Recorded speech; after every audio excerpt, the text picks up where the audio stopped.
Forum Square was packed, students ready to hear what their national leaders had to say about their latest business transaction. The government side was given the opportunity to speak first. State Enterprise Minister Ben Micah said the loan is a means to an end. It had to be done, or else PNG would be losing oil certs to the Arabs, or furthermore risk losing state assets altogether. He said it was a calculated risk the government took with professional advice from economic experts and the blessing of state lawyers. Opportunity many times knocks only but once. And in business, and even in life, risk we cannot avoid. Students, that this is a calculated risk that is underpinned by the fact that 95% of the PNG LNG project has been de-risked, meaning that you may come home, start making money. Finance Minister James Marape gave a historical perspective. He said past prime ministers borrowed money without the need to table on the floor of Parliament, adding repayment deadlines have been met. He said since 1975, government has been participating in projects. He gave assurance the country won't go broke, stating if it did, it would be on them come 2017. He said the Sovereign Wealth Fund would ensure the sustainability of the funds.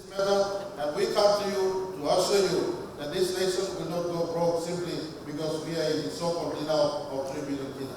The dinner structure is part with petroleum. Our long-term vision for our country is to have a strong petroleum company with a strong structure that has a balance sheet of 10 billion US, 15 billion US, 5 billion US as we go on as a strong petroleum and a gas producing nation. We must have a national company that is strong in its own balance sheet. The one man opposing the loan and former treasurer Don Pollier. It is so easy, so explicit, so straightforward, and yet the truth isn't coming out yet. From my two colleagues, because they're supposed to tell it. I've been telling it, but I do it again. Said governments are not supposed to be operating as businesses. Their sole purpose is to provide service.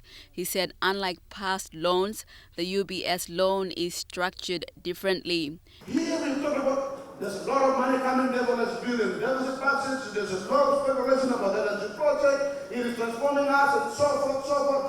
But then the first fortnight goes into another man's pocket, not into those who He predicts debt levels will skyrocket.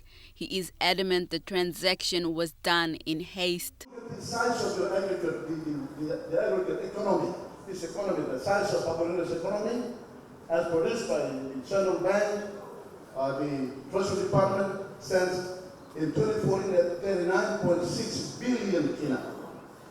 So you're 39.6 billion kina away from your debt of 14 billion kina. And that is within our fiscal policies. And I'm saying, let's be careful not to go beyond the 14 billion. Otherwise, you may dinner, but not got money to put in our development programs. That's my argument. Secretary for Treasury Diary Vele gave a technical view. He said there is no law stopping government from being involved in business. Their decision was based on a value judgment. The problem that we have here is our market is inefficient. It's distorted.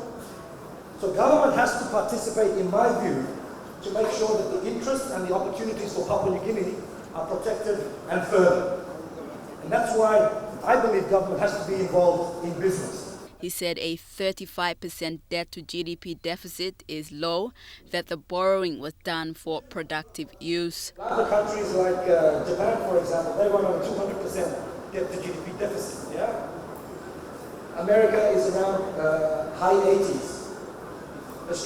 Germany is at 174, I believe.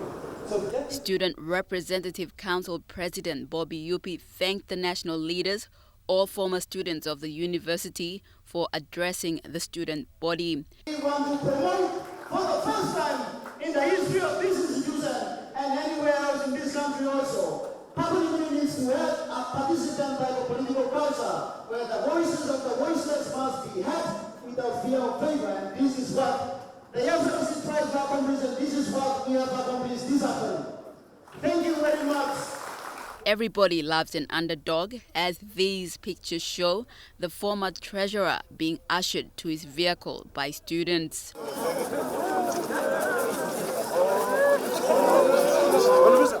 Meredith Kusa, National, MTV News.